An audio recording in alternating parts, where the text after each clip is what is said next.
And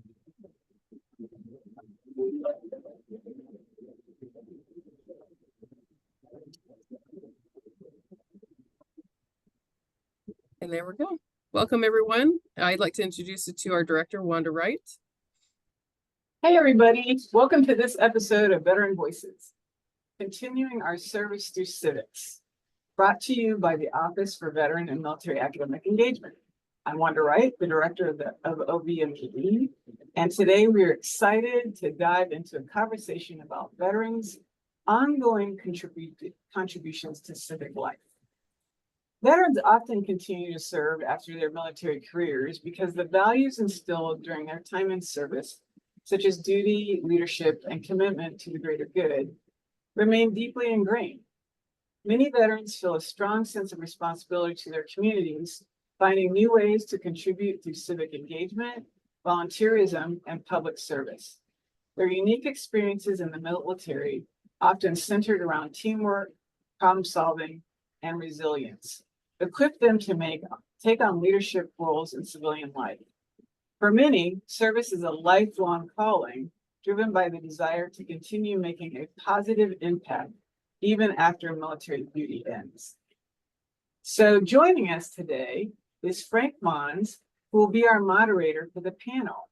He's an Army veteran and political scientist based in Southern California. Whoop, whoop. Frank holds a master's degree in political psychology from Arizona State University School of Politics and Global Studies, and is actively researching the civic engagement and political actions of U.S. veterans. Isn't that awesome? He brings a unique perspective on how the discipline and values instilled through military service shape veterans' participation in their communities, underscoring their vital roles in civic leadership. Let's give a hand to Frank. Thank you, Colonel Wright, both for that kind introduction and for your continued leadership and service to our community. I'm truly honored and excited to be here today, moderating this Veteran Voices panel. As a veteran myself, it's inspiring to see so many dedicated individuals continuing to serve their communities after their military services ended. This panel brings together an incredible group of folks who are doing just that, using their skills, experience, and commitment to make a real difference in their communities through civic action. I'm thrilled to introduce our distinguished panelists, Matt Kenny, Terry Ehrman, Gary Streeter, and Dr. Francisco Pedraza. I'd like to invite each of you to briefly introduce yourselves and share a bit about your work. Matt, let's begin with you. Tell our audience a bit about yourself and what you do. Thank you, Frank. My name is Matt Kenny. I am an Army veteran, Arizona native, and I get to be the state lead for an organization called Vet the Vote. Vet the Vote has been working to recruit poll workers. 2 cycles ago, we faced a serious and critical shortage of these poll workers and election volunteers. And I can proudly say that through our work over the last 2 election cycles, we currently heard from the Secretary of State, Maricopa County Recorder's Office, that we've filled all those positions. So now we're kind of moving towards, increasing civic engagement, working with those veterans that we recruited to do more in the civic space. Excellent. Thank you, Matt. Terry, let's go to you next. Tell our audience a bit about yourself and what you do. Yeah, Terry Ehrman, and I am an Army veteran, Vietnam veteran. I was a medic in Vietnam in 1968 and 1969. And most recently, in working with the veteran community, I was the founder of Manor House, Marines, Army, Navy, Air Force, a transitional living center for veterans experiencing homelessness, which is still continuing on today, run by Catholic Charities Community Services. Prior to that, and the way we did that was a bunch of veterans who were living in a shelter got together and formed that organization. Today, I'm on the City of Phoenix Military Veteran Commission. I've been on that commission for about 3 years, and I'm also very active at the legislative caucus at the state legislature and working with veteran advisory councils for some of our legislators. Great. Thank you so much. Gary, let's go to you. Tell us about yourself and what you do. Yeah, hi, everyone. My name is Gary Streeter. I am a native of Indiana, but I've been out here in the desert for a long time. So quasi native out here. Retired from the Air National Guard, 22 years in security forces career field. And I still stay involved with veterans through my engagement with a national nonprofit called The Mission Continues. We'll talk more about that as we get into the webinar, but keeps me connected with veterans and keeps me connected with the community. Excellent. All right, Francisco, last but not least, let's go to you. Hi, everyone. My name is Francisco Pedraza. I'm a political scientist with faculty appointment in the School of Politics and Global Studies at Arizona State University. I am originally from Idaho, and I got to State 48 as quickly as I could, which was in 2021, and I've really embraced the responsibility of leading research related to how ordinary people think about their role in government. And related to that, I published about 5 academic peer-reviewed articles that center and put a magnifying glass on the way that veterans and especially their family members think about politics. And part of that is sort of connected and aimed at better understanding how can ordinary people serve as exemplars of what it takes to assume the responsibility of self-governance projects. What can ordinary people do to sustain democracy and get serious about the business of protecting that privilege? Awesome. Thank you so much. I'm excited to getting into more of this with all of you. This next question is going to be for all the panelists, and Matt, we'll begin with you. The question is, how do you see your civic engagement as a way to continue your mission of service even after leaving the military? And secondarily, can you describe how this sense of mission has evolved? For me, civic engagement is a natural extension of the mission of service that I think we all embraced when we were in the military. Even after leaving, the uniform behind, I think the desire to serve my country and community remains strong. I think that in the military, service was about protecting our nation and supporting our fellow soldiers. And now through civic engagement, it's about improving the lives of veterans and ensuring public safety and strengthening our institutions and upholding our democracy.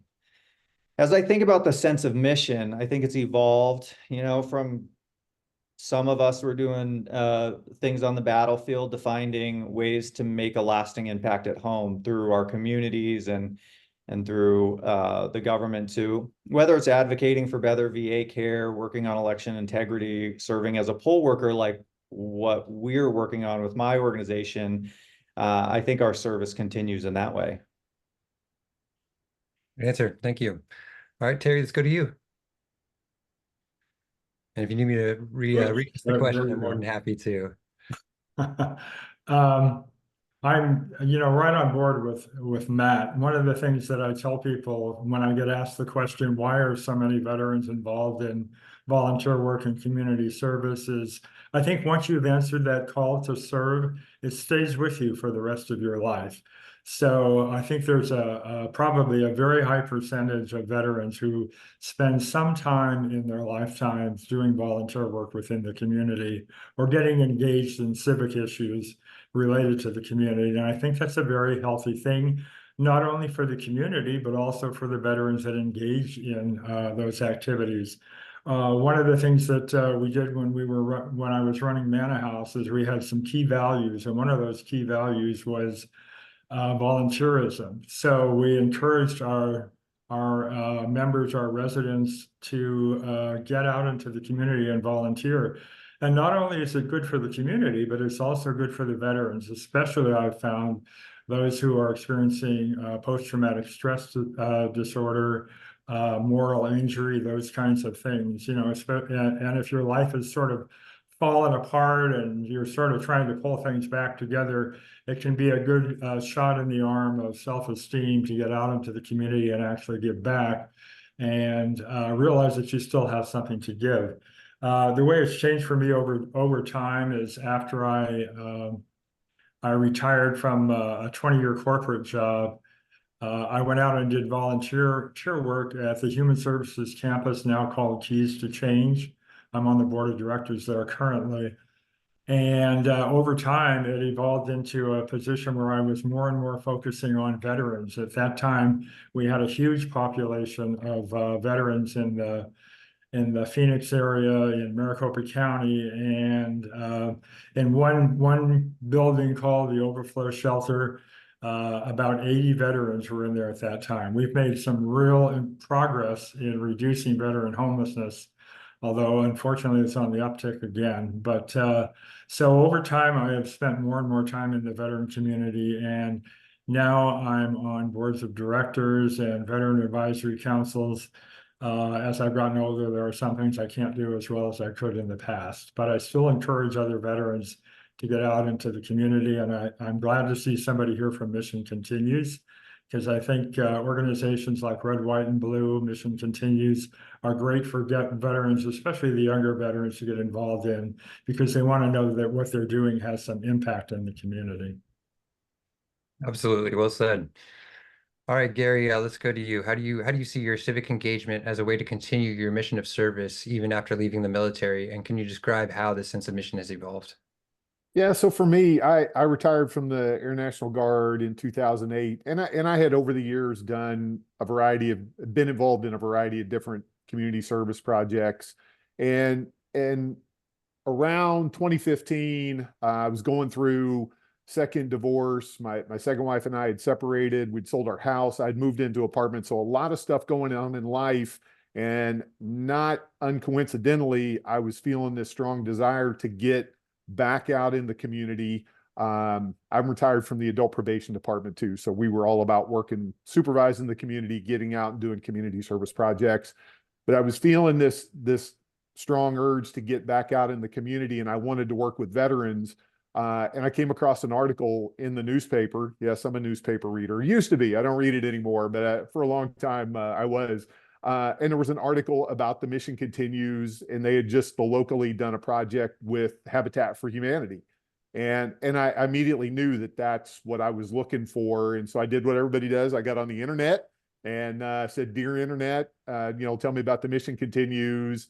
Joined the service platoon here in the Phoenix area. There were two. In fact, originally one of the platoons worked on veteran homelessness around the shelter that Terry was just talking about. So there's some overlap with organizations.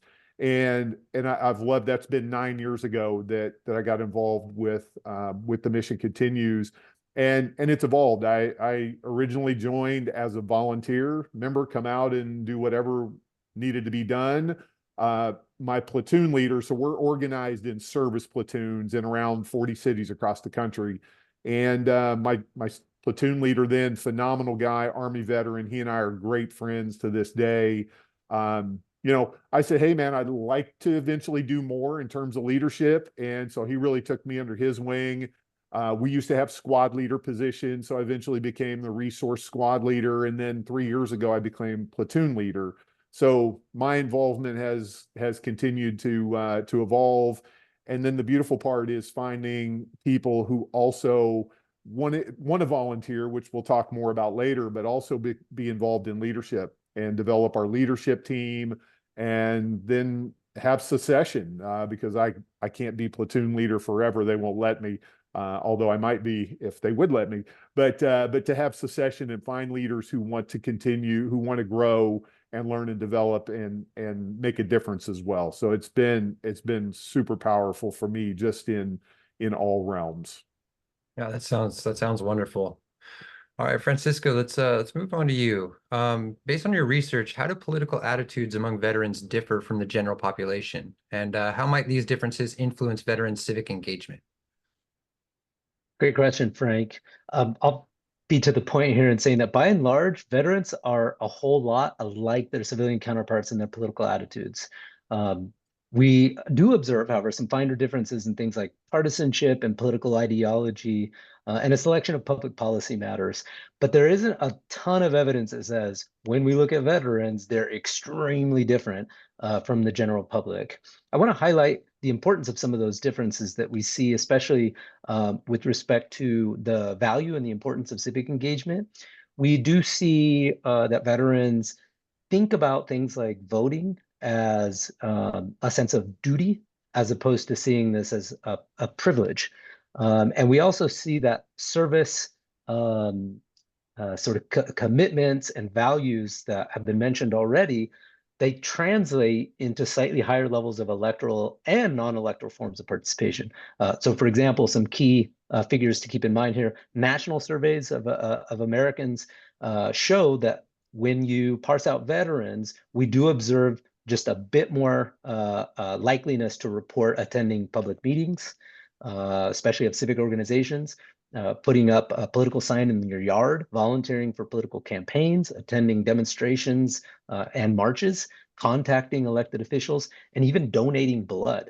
And so these sort of small differences sort of have been traced back and attributed to a sense that we assume the responsibility for the health and well-being of our communities, and that means being involved.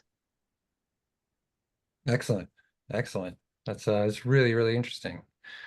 Gary, let's move back to you. What strategies do you use to motivate other veterans to become more involved in volunteer activities, and how do you address any resistance or reluctance they may have? Well, I've done a few things over the years. One is, as we're already talking about, is I appeal to, you know, the service members, the veterans' desire to continue to serve. I think, and that's really why the mission continues exists, is to give veterans an opportunity to continue to serve in the community. And so is linking it with that. I was just at ASU West a couple weeks ago as the current semester was getting ready to start. And they had a group of veterans there together. The Tillman Center was telling them about resources and stuff on campus, and they brought some community partners in as well. And all the veterans that I talked to, I said, hey, here's a lot of the other organizations had a lot of handouts and stuff, which is great. I said, hey, I don't have much here on my table, but what I can offer you is the opportunity to serve again. You can put on a uniform. We have these pretty distinctive blue shirts that we're really known for, and we give those to everybody that comes out to our projects. So we'll get you a uniform, so to speak. We'll give you the opportunity to serve. We'll give you a mission, and we have lots of different missions. Our platoon does a lot of different things. So finding what appeals for each person. We're going to have fun. That is one of our core values. We're going to come out and work hard, but we're going to have fun, and we're going to accomplish some stuff. I can't think of a project we've ever done where we didn't accomplish something. Things don't always go perfectly, but we always accomplish something at the end of the day. So you get that sense of accomplishment and appealing to something bigger. I've always said revolutionizing lives and brightening communities. We want to change people, and then when people change for the better, people change the community. But oftentimes, as I've had to learn, it's how each of us has to learn how to change for the better, and that's a hard process because we don't change very well. But once we do, man, we go, and so it's appealing to that. What I think a lot of veterans and people have, that desire for something bigger than themselves. And then in terms of reluctance or resistance, I always tell people, look, there's no obligation. You can join the platoon, or you can just sign up for a project, but there's no, you're joining for a year or 2 years or anything like that. And that it's safe, and that's relative as can be. But I think a lot of veterans feel comfortable around other veterans, and we're open to non-veterans too, but largely our volunteer population are veterans, and come out and be with a group that most veterans are comfortable with. Our project that we just had, a great example, we just had our United in Service project Saturday, and we were painting some restrooms for the city of Phoenix, and I was in one of the restrooms with 3 volunteers. Two are regular volunteers, one was brand new. And I was asking the new guy, hey, you know, what branch of service, what'd you do? And he said, I was a combat photographer. I was in Germany. One of the other guys said, oh, I was in Germany. And one guy said, oh yeah, where were you at? I was there. I was at Hohenfels. Oh, I used to go there. Boom, boom, boom. And all of a sudden, these 3 guys are connecting, all Army, all had been in Germany, all had been in common areas. And as I walked away, they were all They were all chatting and having a great time. So that's really what we're about. And when people can feel that, then we get them to continue to come out. That's great. Yeah, yeah, that camaraderie, that sense of accomplishment, that's so important. Yep.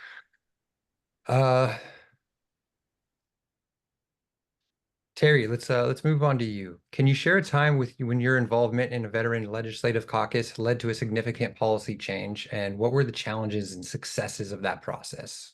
Yes, actually, I can. I was the legislative liaison for Unified Arizona Veterans for a number of years. And some of the things that you have to do on behalf of legislation, not just for the veteran community, but just in general, is you have to be very patient. And sometimes it takes you a few years to get things through. There's a program that's monitored and managed by the Arizona Department of Veteran Services called the Military Family Relief Fund. And the Military Family Relief Fund was originally set up for post 9/11 veterans. And people in the state of Arizona are able to donate to that. And we had gotten to the point where even though we were helping a lot of veterans with the funds coming into that, the funds were getting quite large. We had several $1 million in that. And we knew we had a lot of veterans that were pre 9/11 that also needed help and assistance, but we couldn't tap into those funds. So it took us 2 or 3 years, or maybe even 4, I'm not sure.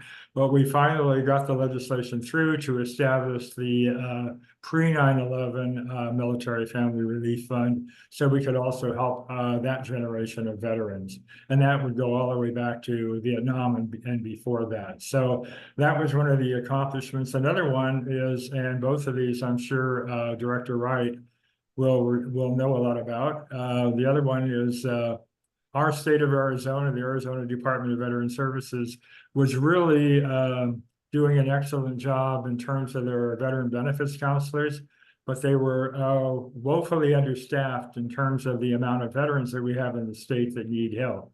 So it took us a few years, but we finally got additional veterans benefits counselors approved for the state of Arizona, so that the agency had more people on hand to be able to help veterans. So those are 2 accomplishments. On the federal level, one of the things that those of us who are involved with some of the veteran advisory councils on the federal level is to make sure that Arizona has a voice on that level. So things like the Mission Act, we were very involved in making sure that our legislators supported that. The PACT Act, which is fairly recent, we certainly had our input into those 2 things. So we think it's very important that Arizona, I think we have a strong veteran community here, and we have a lot of very bright people working in the veteran community that we have a voice. So those are a few things that I could mention. Absolutely. Thank you for that. I do have another question for all panelists that I'll get to in a moment, but if you are viewing and would like to ask our panelists any questions, either for all the panelists or for anyone in particular, please go ahead and ask those in the Q&A, and we will take a look at those and get those asked for you. All right, our next question, Matt, we'll start with you, but this is going to end up being for all panelists. Matt, how do you think civic engagement can help veterans reintegrate into civilian life? And are there any specific activities or roles that are particularly beneficial? I think the military, for a lot of people, provides them with a really focused purpose in life, a mission in which they can work towards.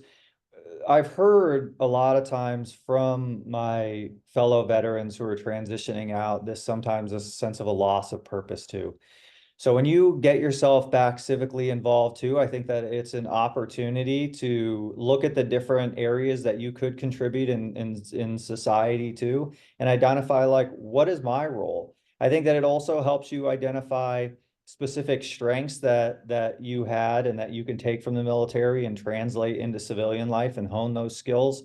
One of the biggest things, the biggest obstacles I think that I faced when I left the military, I was an infantry officer, and they really condition you to give orders, give them sternly, and expect that they're followed, right? That's not how things work in the civilian world. And so me relearning how to communicate and how to more subtly suggest or guide somebody, to the right decision or to the right action. The communication part for me was a huge obstacle that I continued to run into, self-sabotaging things that I had done, and I needed to learn how to communicate a little bit better. So that's just one example of an area in which I think that you can kind of adjust your leadership style from the military to a more appropriate one on the civilian side. That makes a lot of sense. And I think there are definitely some things, maybe it's more swearing on my end, but that I had to learn to communicate a little better in civilian life than military life for sure. Thank you. Terry, let's go to you. Same question. How do you think civic engagement can help veterans reintegrate into civilian life? And are there any specific activities or roles that are particularly beneficial? Well, the one thing that I'm sure we're all aware of is when you leave the military, when you're in the military, you're part of a grouping and almost a family, if you will. And there's that camaraderie and that sharing and that ease and comfort that you feel with each other because you're having similar experiences and so forth. And when you leave the military and get into civilian life, you don't have that in civilian organizations in the same way. So re-engaging with veteran organizations can really help with that. I know it has with me. I mean, I can walk into any American Legion post or any veteran organization and feel completely at home and completely comfortable. And I can't always do that in other places in civilian life, and even at my age. And of course, I haven't been in the military for a number of years. So I think that's a very healthy thing for veterans to do, is to re-engage with people that have a common language, a common experience, and can share that with each other and feel accepted, that sense of acceptance when they join a military organization. Really like that answer. I think it can help like bridge the gap as well. Thank you. Exactly. Gary, let's go to you. Same question. Yeah, I think, it varies, at least in my experience with the mission continues, motivation varies. And I think the great thing for us, I've always taken the tact as platoon leader of offering a lot of different types of projects. We just did the big paint project on Saturday. We've volunteered at the Humane Society. We've done some stuff with other nonprofits. We do a lot of things at community gardens. So, because I don't know, different things appeal to different people, whether that's based on the veterans' military skills and what they're looking to use in the community, or if it's a personal interest. I know Wanda has been out to the garden a couple times because she has that interest with gardens. So I think just the variety helps with people, and then sometimes I think veterans are looking to down in the weeds for what can I specifically come out and do? Can I put paint on walls, or can I literally get in the weeds and help weed and plant a garden and just get my hands dirty? And then some are looking for bigger purpose. I talked about revolutionizing lives and brightening communities, like looking for real personal change and something much bigger. And so then for me as a leader is finding out what people are looking for, and then help meet those needs as best we can. One of the great things that we can offer is leadership opportunities. Many of our projects require team leaders. So for folks that want to continue to lead and mentor and teach, they can come out and they can be a team leader, or they can join our platoon leadership team and have those opportunities like I did. To get a leadership position and continue to move up and serve even more.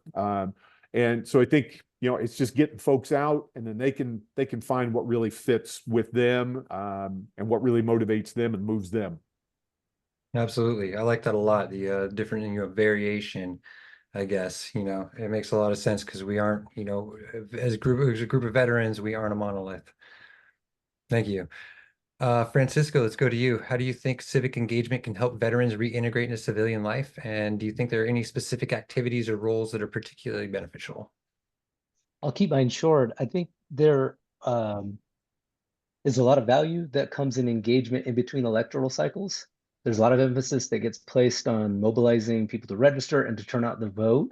And I think one area where veterans really stand as an exemplar is thinking about democracy as a verb and putting that into action 365 days a year, right? Maybe not literally every single day, but certainly during the sort of the dead time of election campaigning. They're not waiting to get mobilized, and they can serve as a really strong model for what it means to organize and take a look at your community and say, we just need to get this stuff done. Let's roll up our sleeves and do that.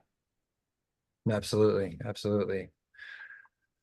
All right, Matt, I've got a question for you. What are some innovative ways that veterans can get involved in civic activities beyond the traditional roles of voting or jury duty?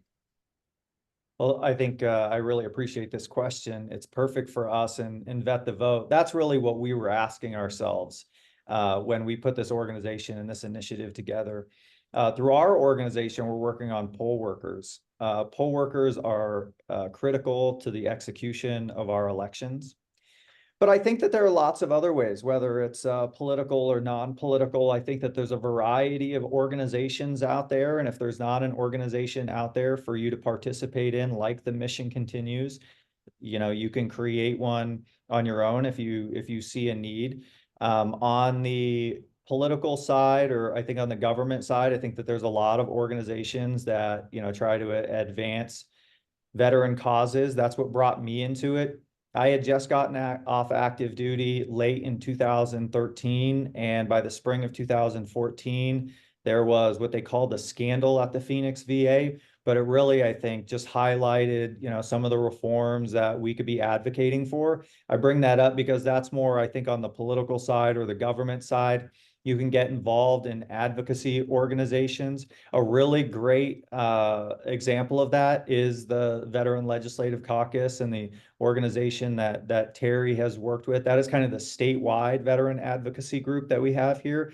They do a tremendous work. So if you want to get down there and figure out how laws are made, that's a good group to be part of, and that's a good caucus to volunteer for.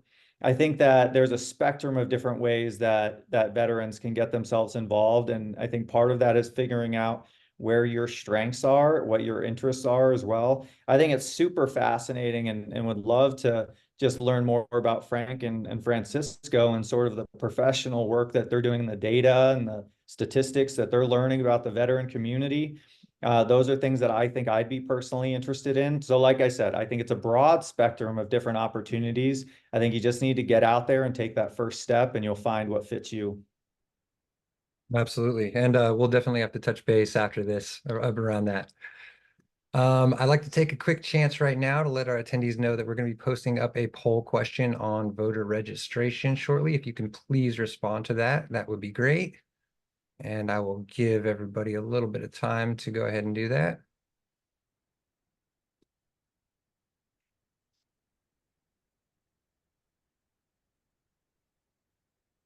And then our next question is going to be for all panelists. I think we've been going in kind of a regular order here, so we'll keep with that. Matt, we'll start with you. How can civic engagement help address issues like veteran homelessness, unemployment, or mental health? And have you seen any successful examples of this? Yeah. So on the individual side, and a few questions ago, I talked a little bit about kind of refinding that purpose that drives you. I think that that's important as an individual. I have, helped counsel friends of mine who are having difficult times post-military, and a lot of the issues I think stem from not having a driving force and a purpose. But beyond that, I also think that as you're starting to get more engaged, you'll find that there are these different programs and organizations that address those specific issues. And one example are the veteran courts. Now, this is a unique solution to a problem in which we want to help our veterans while at the same time holding them accountable and get them back on the right track. I think those have been incredibly influential and impactful in the veteran community, and really helping with the veteran homeless crisis that we have going on in our country too. Awesome. Thank you. All right, we'll go to Terry next. Same question. How can civic engagement help address issues like veteran homelessness, unemployment, or mental health? And have you seen any successful examples of this? Yes, absolutely. You know, I've been involved in working in the veteran community for a number of years, and it's been a few years, but at one point in time, we identified what would it mean to actually within Maricopa County or within the state of Arizona to really end veteran homelessness. Now we're still working on that, but we have a whole different economic climate that's causing a lot of people to engage in experiencing homelessness now. But at one point in time, we actually reached what we called functional zero. And that meant that we had actually listed every veteran that we knew within the confines of Maricopa County who were experiencing homelessness, and we were able to get them housed within that period of time. So it shows that it can be done. As far as I'm concerned, I will continue to work until we can actually end veteran homelessness. I don't think it should ever be happening in the first place. And currently now working with some of our partners in the community that are also working on homelessness. You know, there's a veteran component. I tell people there's a veteran component to everything we're doing, to the homelessness crisis, the crisis of unaffordable housing, food insecurity. All of those things have a veteran component, even if they're affecting the larger community. So we need to stay engaged, and we need to make sure that we're part of the solution and part of the ideas and the processes that we come to in order to first of all reduce those problems, and then hopefully in the long term actually end veteran homelessness, veteran hunger, veteran inability to do things like pay their rent or pay their utility bills. You know, we have organizations focusing on all of those issues, and we want to continue to make sure that we're a part of that, and that we take in the resources from the larger community as well as the veteran community. I'm That's not sure. I'm not sure if I answered your question, but Yeah, I think that pretty much covers it, especially in the homelessness area. That's excellent. Real quick, I just want to let everybody know our participants all voted in the poll, and 100% of our participants are registered voters, which is great. Make sure that everybody checks your ballots after you send them in. Make sure that those got sent in. If you haven't already, double check that you are a registered voter. Don't make the assumption. Please double check that. Back to the all panelists question here. We're going to go to Gary. How can civic engagement help address issues like veteran homelessness, unemployment, or mental health? And have you seen any successful examples of this?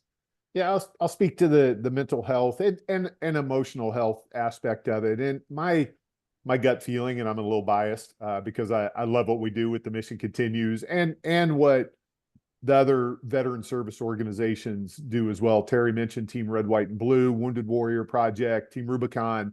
There are tons of fantastic veteran service organizations, and we all do our specific thing and our mission, and then we have some overlap. So, you know, my gut says that when our volunteers come out, and I definitely see this on faces, they have a great time, whether we're doing a social or a service project.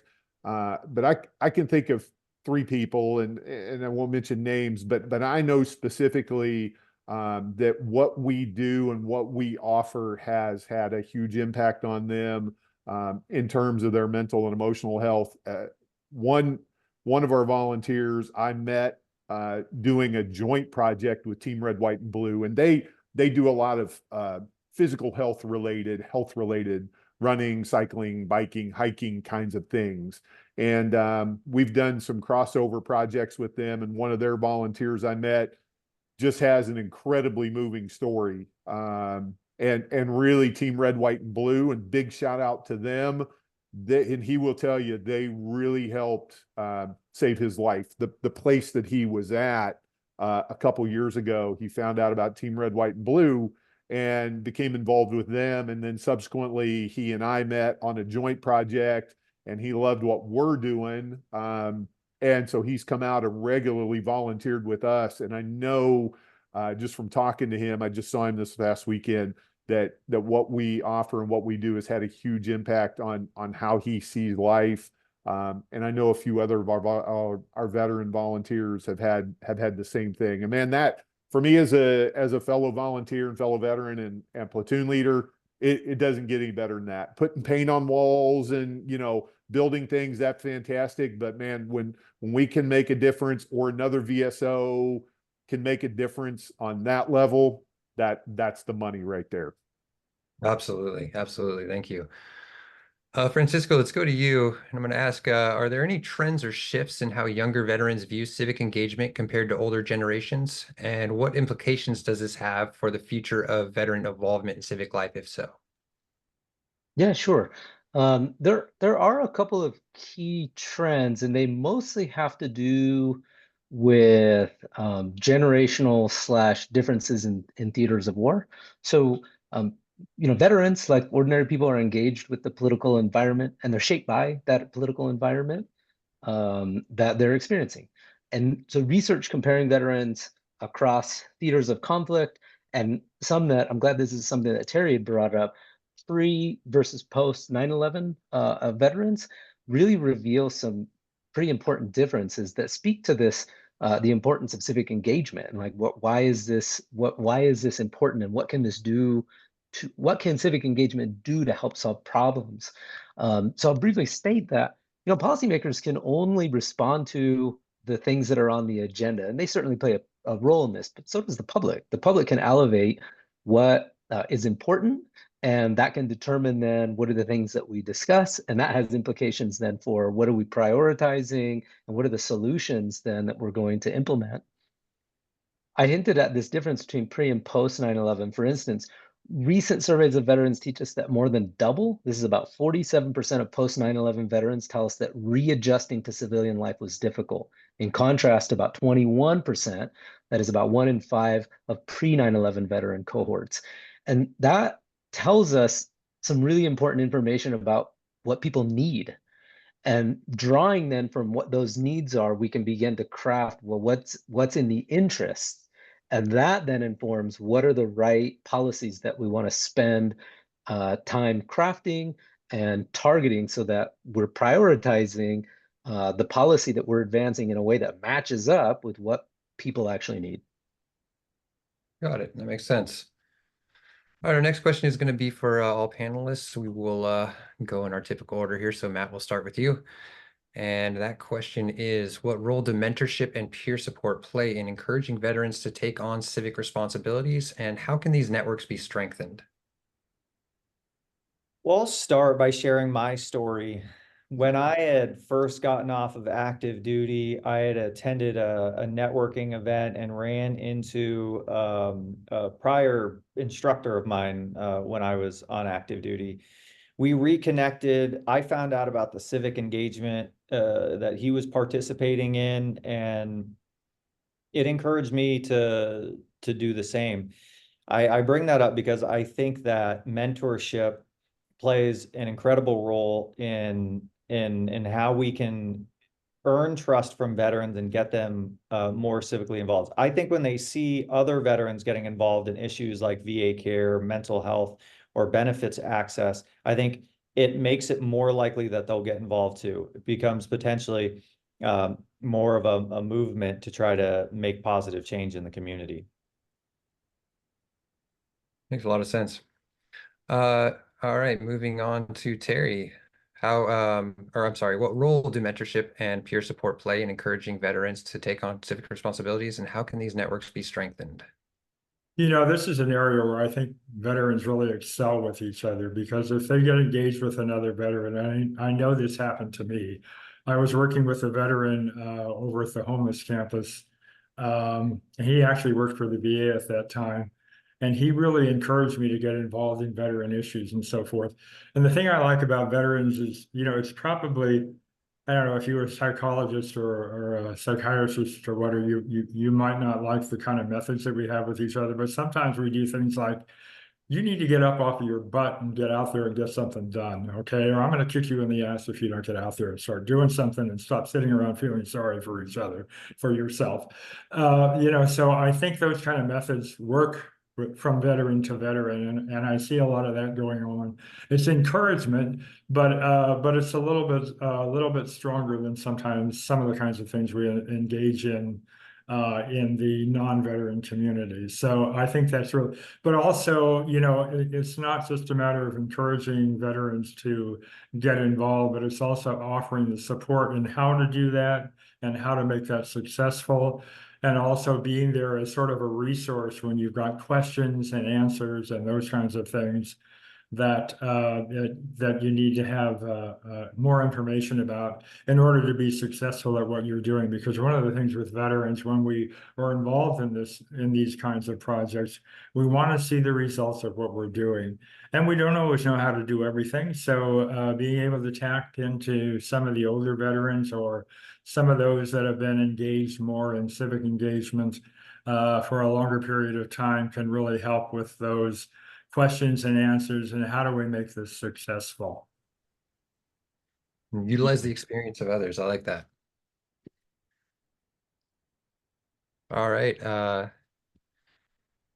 Gary, we'll go to you on that same question. What role do mentorship and peer support play in encouraging veterans to take on civic responsibilities, and how can these networks be strengthened? I think like we've all been talking about, the mentorship and peer support, they all appeal to something bigger. And I personally believe that most people, veteran or not, but certainly veterans, are looking for something.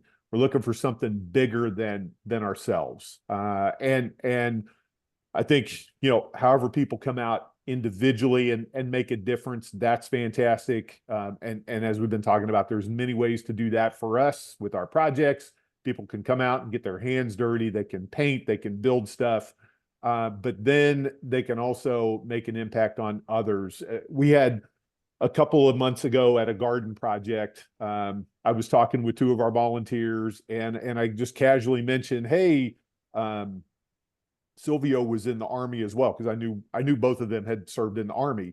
And one is very young. He's still serving in the reserves, Army reserves. He's in his mid-20s. The other, Silvio's been out of the military for years, is in his 50s. So very different in terms of age and generations. And so one immediately said, oh, what was your MOS? And so I walked away, and about 10 minutes later, I looked back over, and they were both standing on their shovels. And they were still having that conversation that started 10 or 15 minutes before. And and when we can get those kinds of conversations, whether it's at our projects or the way that the other panelists are talking about, or in a myriad of ways, just get people talking and sharing, and then maybe opening up a little bit, maybe, oh, I never thought about that. I never heard about that. Tell me a little bit more about that. That again, I think, is really where we make a difference. And then we can strengthen networks. Like I said, there's crossover between what all the veteran service organizations do and the other organizations represented here. We tend to get blinders on, but those conversations can help us move those blinders little by little by little and make more connections. That's a great point. Thank you. Francisco, we'll go to you. What role do mentorship and peer support play in encouraging veterans to take on civic responsibilities, and how can these networks be strengthened? In the research that I've done, one of the things that we stumbled across was these sort of gradient differences when we break up civilians and veterans into civilians that were connected to veterans, and then thinking about veterans in terms of cohort and age.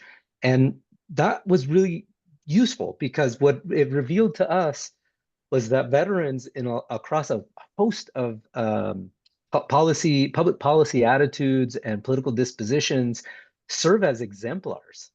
And it's their direct family members and people who live close to military installations that look more like veterans than they do their civilian unconnected counterparts. And we viewed that from, the methods that we did. We saw that as, this is social scientific evidence that there is a gravity around some segments of the population, and veterans are one of those exemplars, sort of prototype living models of how we should behave as civic actors. And this research that we found is showing they have followers. And so that can cut in a multitude of ways, but the mentorship relationship and the question that you're asking really reveals that relationships are key. And veterans are ensconced and deeply connected in those networks that shape the way ordinary people think about politics and how they should behave. Absolutely. I like how each of you kind of came about that different points, but it seems to be kind of the same type of thing, that communication, that teamwork, that coming together. I love that. Um, Gary, we'll go to you for a question here. What challenges do you face in leading volunteer initiatives, and how do you overcome them? Are there particular programs or strategies that have been especially effective? Well, one of the biggest challenges that I faced and that we all faced was COVID. And I became platoon leader in August 2021. COVID, of course, still around then. We had shut down because what we did was out in the community. So our platoon had not been doing anything in the community for months and months. And so once we got started back going in the community, it really was building back from almost zero. And so one of the challenges, and it's still a challenge today in late 2024, is time. Back then, we needed to get back on people's radar that had been volunteering with us. So that was one of my strategies when I came in, was to reach out to some folks that I knew from volunteering and get them on board, get it back on their radar, and then start connecting with folks that I knew, veteran and non-veteran, to say, hey, why don't you come out and join us? But one of the challenges is time. People are busy, and still to this day is, hey, we'd love you to come out and spend 2, 3, 4, 5 hours just giving back to the community. We know that you're busy, whether you have a family, you just have interests, and we're not a real big organization. So I think a lot of people know of Wounded Warrior Project and some of the bigger organizations. So that's an issue for us, as well as even just letting people know that we exist. But is that time factor? And then it's many of the things that we've been talking about. What are the upsides? And you can come out, you can give back, you can have bigger roles, you can meet bigger purpose. But that thing with time is a tough one, and really appealing to that and letting people know that there's bang for the buck, and that their time is well spent. Totally. That makes a lot of sense. Thank you. Terry, we'll be going to you for a question here shortly, but I do want to say two things first. The Q&A section is open if any attendees want to ask our panelists any questions. And then we're about to drop our next poll on volunteer engagement. If you guys could all answer that, that would be great. I'll give you just a few seconds to go ahead and do that before I continue.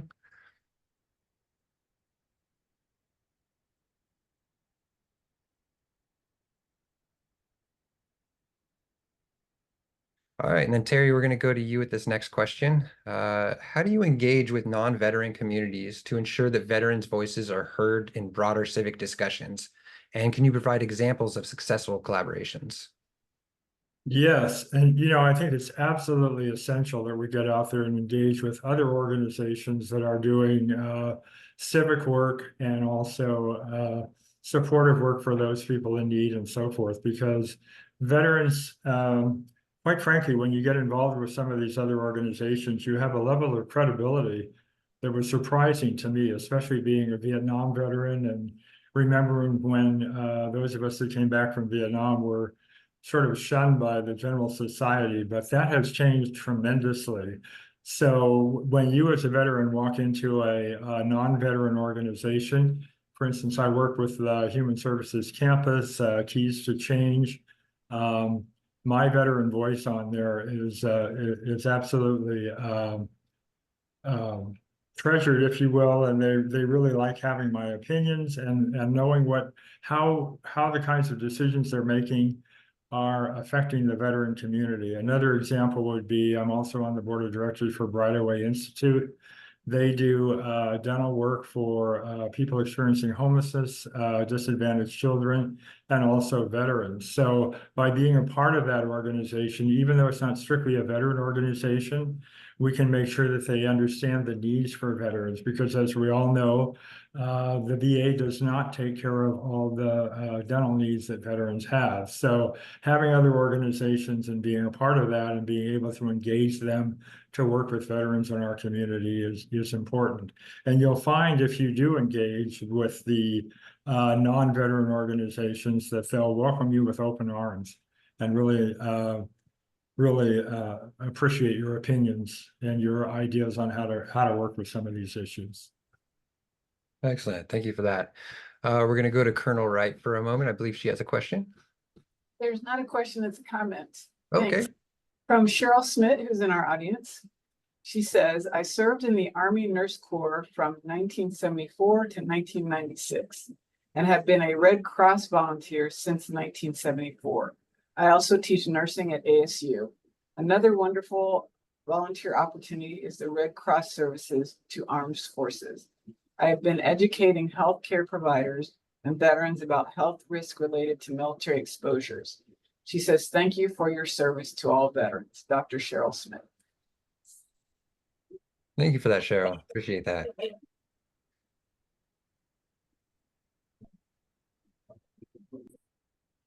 looks we got our poll results back for volunteering. It looks like 89% of our attendees do volunteer in their community. That's great. Okay, got our next question for all panelists. So Matt, we will start with you. How can technology and social media be leveraged to enhance veteran civic engagement? And are there any platforms or tools that you specifically recommend? I think technology and social media are powerful tools to enhance veteran civic engagement by making it easier to connect and participate. I think there are a lot of really good examples that we've talked about today. My organization, Vet the Vote, has a platform specifically designed to encourage veterans to serve as poll workers. But I know groups like Team Rubicon have used these really well and have apps to connect veterans with disaster relief. And even Mission Continues, I think, uses an app to help connect veterans with their local service projects. I think by leveraging these platforms, we can overcome geographical barriers. This is something that we saw, especially during the pandemic, when we all needed to use technology to continue to organize and keep our organizations going. So I think it provides an opportunity for us to communicate a little bit easier. There are a lot of things, veterans are busy, just like our civilian population too. And I think that this allows them a way to participate and be more efficient and just make it easier for people to participate and to communicate and to coordinate their activities across groups and efforts. Absolutely, that makes sense. Terry, let's go to you. Same question. How can technology and social media be leveraged to enhance veteran civic engagement? And are there any platforms or tools that you recommend specifically? Well, I don't know that it fits that what I'm going to talk about fits exactly into that category. But one of the issues that we have, as we know, is we have a high percentage of suicide with a lot of veterans, especially those living in rural areas and that are isolated. And certainly that's a problem here in Arizona. And social media can really help to bring those people, some of those people together. I'd like to see development of more civic organizations on Facebook and some of the other platforms that are fairly easy for veterans to engage with and to become a member of, so that they can have somebody. So you can go, if you're living in one of the rural areas, you could go 3 or 4 days without seeing another human being.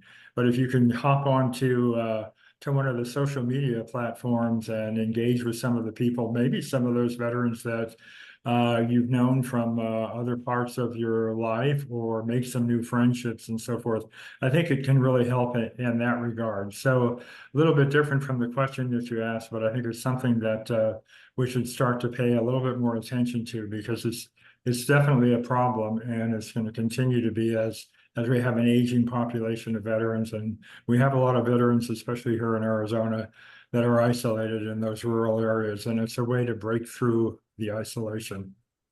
Absolutely. Absolutely. As much as it may disconnect us in some ways, it certainly is a connecting force, that social media and internet, for sure. Thank you. All right, going to Gary. How about you? Any thoughts on how technology and social media can be leveraged to enhance veteran civic engagement? And are there any platforms or tools that you specifically recommend? I mean, it's a great amplifier. We use it, meaning the mission continues, and the main ones that we use are Facebook and Instagram to be able to get out what we do. I think, veterans can also use it to put out what they're doing and how they're contributing, and that's the great thing, is that it amplifies, and I think it can help people maybe who aren't involved, but maybe are looking for something, feel what it is that's going on.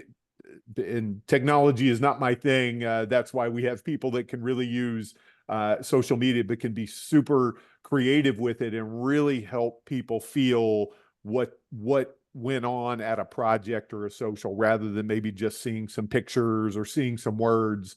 The folks that can be really creative with it can really help people feel like, wow, that looks like something that I want to be involved in. And for our volunteers to be able to put that out and say, yeah, I'm proud and I'm happy to be involved in this. So it's definitely something that we all have to use. And that's, it's so much anymore where people get their information and find out what's going on.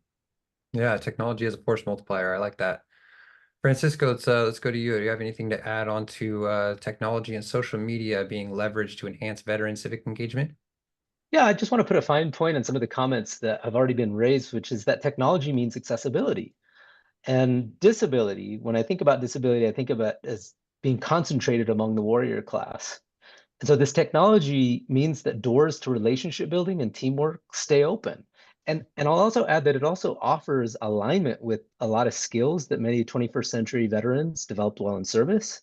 I'm referring here, of course, to communication technology, like what we're using here to connect remotely, but also the amazing advances in healthcare technology that let people regain use of their body, and in any case, lets people bring the fullest version of themselves to the table.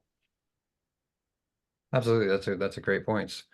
Matt, let's go to you for the next question. That is, what are some common misconceptions about veterans' involvement in civic duties, and how can these be addressed to encourage more participation? Sure.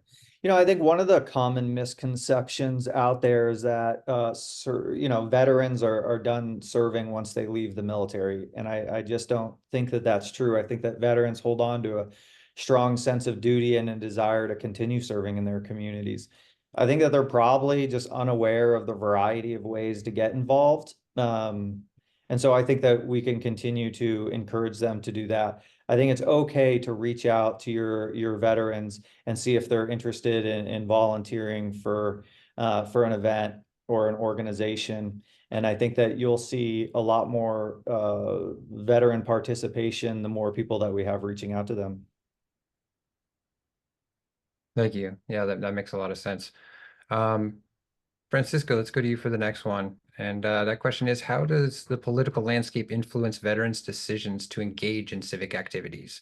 Are there certain issues or events that tend to mobilize veterans more than others? Yeah, let me unpack that in two parts. So the first part is sort of a general observation to say that, like civilians, veterans are a product of their lived experiences, right? So a veteran's decision to participate in caring for their community is going to be shaped by a mix of what they need and also the politics of the day. Now, I'll also add that historically, veterans have been leaders in advancing public policy that's related to things like healthcare, education, housing, and small business growth, to name a few. And we know that the need for leadership in those areas is evergreen, doesn't go away. Apart from that, you asked specifically about issues or events that may mobilize veterans more than others. I'll add that if you had asked us this question, the same question of the entire panel 20, even 30 years ago, I bet we would have been operating under a different set of assumptions about what is allowable in politics. The window in terms of language in particular, but behavior that we have seen from leadership, especially leadership at the very tippy top, like is very different today than it was a quarter century ago. And I think that's important because I think one of the, for some, might be an irony of contemporary politics is that our nation is increasingly in need of leadership that's measured, that's level-headed, and that includes among just ordinary civic actors. And veterans stand out in many ways, including, I would say, perhaps combat veterans, as a terrific source for sort of dealing with adversity, because that's their job, right? They've just got to, like, again, be willing to roll up your sleeves to get the job done. And one of my favorite sources of evidence that says there's some real value in that is that when we interview Americans and ask them what their views are of veterans, it's 61% among veterans, and then in the general public, it's slightly higher. About 64% say that they look up to people who have served in the military. And veterans themselves, about 84%, see themselves as disciplined. 71% say that they're patriotic. And when you combine those with the sense that I am responsible for the health and well-being of my community and this project that we have called democracy, it just creates, and it means there's a potent reservoir that we can draw upon to mobilize not just veterans but others to behave in a way that makes sense if you want to sustain democracy, right? Absolutely. Absolutely. Thank you for that response. Our next question is going to be for all panelists. Matt, we'll start with you again. And that question is, how do you measure the impact of your civic engagement efforts on the community, and what metrics or outcomes are most meaningful to you? You know, as a veteran, I think I measure the impact of my civic engagement by looking at improvements in the areas that I care about. You know, since leaving service, I think I've been most focused on veteran healthcare reform. I think that especially in the last decade, we've seen a lot of progress through veteran accountability reform, the veteran choice legislation that we've continued to see improvements on. So, you know, I would also just encourage our veterans who get more civically engaged to be patient and to work hard, because it takes a lot of work. It takes a lot of time usually to make a real impact in these different areas. And so don't give up, stay resilient and stay focused on what you're trying to change. Thank you. Terry, we'll go to you next. Same question. How do you measure the impact of your civic engagement efforts on the community, and what metrics or outcomes are most meaningful to you? Yeah, the two areas I've been most focused on in the last few years are the Veterans Caucus and Veterans legislation, both on the state level and on the federal level. And I think we've had some good wins both here in Arizona and on the national level that have been really well impacted our current generation of veterans. The PACT Act, I mentioned that before, that certainly was a good win, especially for the younger veterans. I, as a Vietnam veteran, I'm been a member of Vietnam Veterans of America for years. And one of the things we decided as a group of veterans early on is we were fighting for our own benefits, but we wanted to make sure that no other generation of benefits would have to go through the same kind of fighting and I don't know, I'm not sure how to say it, but have to work so hard to get the benefits that they had earned. So I'm very pleased to see that we're doing much better with the current generation, the OEF and OIF veterans and so forth, than we were with the Vietnam veterans. And in terms of the legislation, again, I think we've had some good wins here in Arizona, good wins on the national level, and we'll keep working on it. The thing that concerns me a little bit is since COVID, we've had an uptick in veterans experiencing homelessness.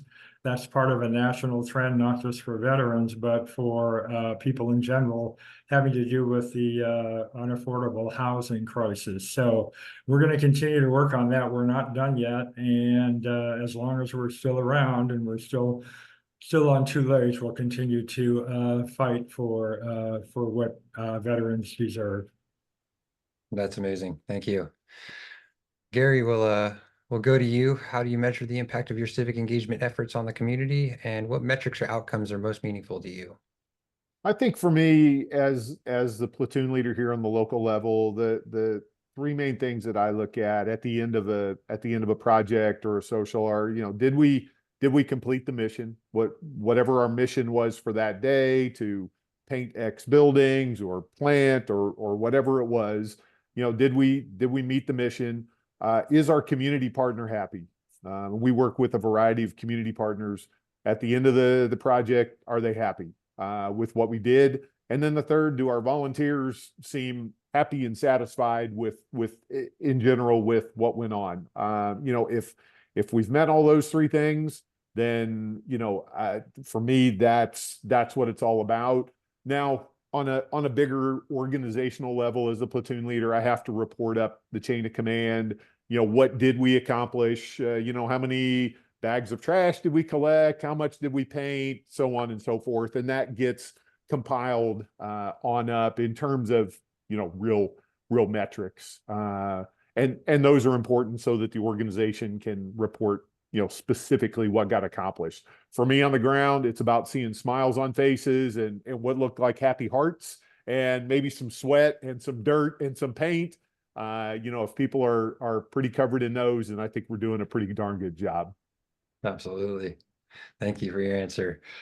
Francisco, let's go to you. How do you measure the impact of your civic engagement efforts on the community, and what metrics or outcomes are most meaningful to you? Well, what really resonated with me from the earlier responses was just keeping your eye on the policy needle. Like, are we advancing policy so that it adjusts to meet the needs of people? And then the ultimate metric for me is health and well-being. And there's lots of ways to get at that, but if people, yes, are happy, and if they're living healthy lives and not suffering, then that's worthy of aiming for. Excellent. Well, thank you all so much for your thoughtful insights and for sharing your experiences with us today. It's been an incredibly rewarding discussion, and I'm very inspired by the work that each of you do and that you're doing to continue serving both veterans and the broader community. The dedication and passion that you've brought to civic engagement are exactly what this country needs, and I'm sure everyone listening today has taken away valuable lessons and motivations. And with that, I would like to open it up for a Q&A session. If anyone in the audience has any questions, or panelists, if you have any questions for each other or anything that you felt like you didn't get to address that you would like to at this point, I would like to allow you to do that now.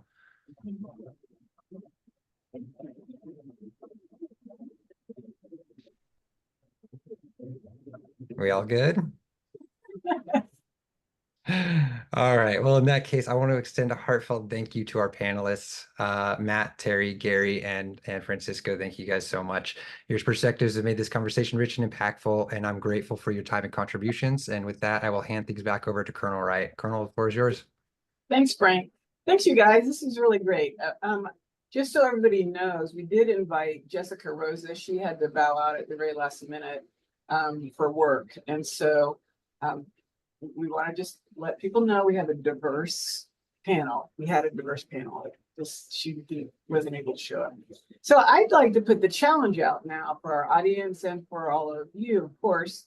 Make sure that you're out there voting locally and federally, right? And then, understand what the environment looks like out there for opportunities to volunteer. And it can be at the federal government level.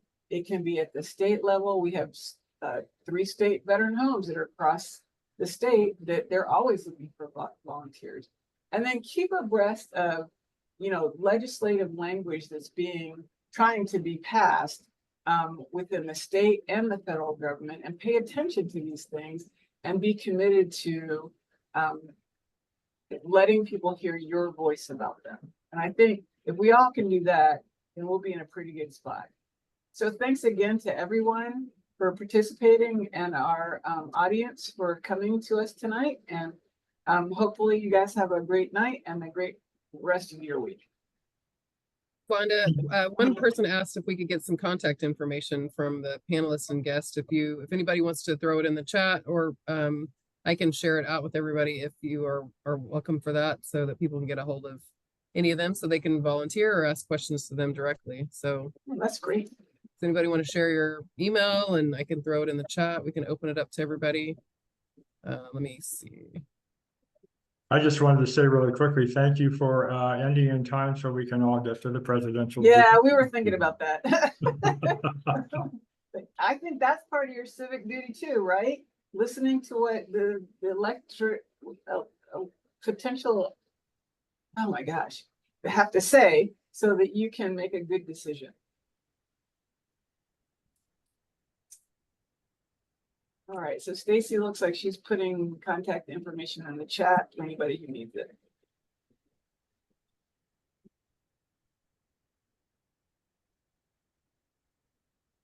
You're so fast, Stacy. Right on top of it. All right, so we'll leave those there for a minute. But again, thanks everybody. And I would really actually like to do this again. It was very, very informative. And I mean, especially the data around it, very, very informative. So we will try to get a little bit bigger audience next time so more people can listen to what you guys have to say. And we recorded this too, so that's good. We did record this, and I should have this up for on YouTube tomorrow. So if anybody wants to share it out with your groups or whatever, this is really great information. Where do we find the channel? Which channel will this be on? I just The YouTube channel, it will be, let me find it. It's our YouTube channel, but I can put that in the link. We're working with our Marcom team, so they're kind of getting on to me. I'm getting in a little bit of trouble because I'm not, I need to get model releases for everybody, but I think it's just at, let me see.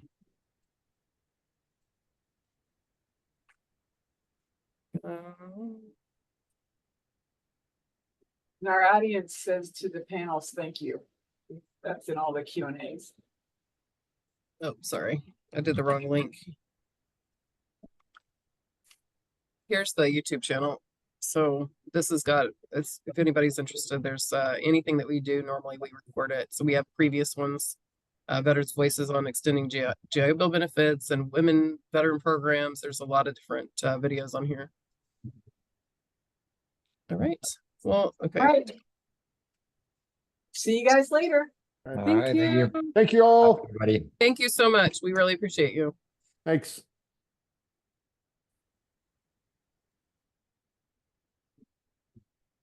Well, I think that went well. I did. Let me stop the recording.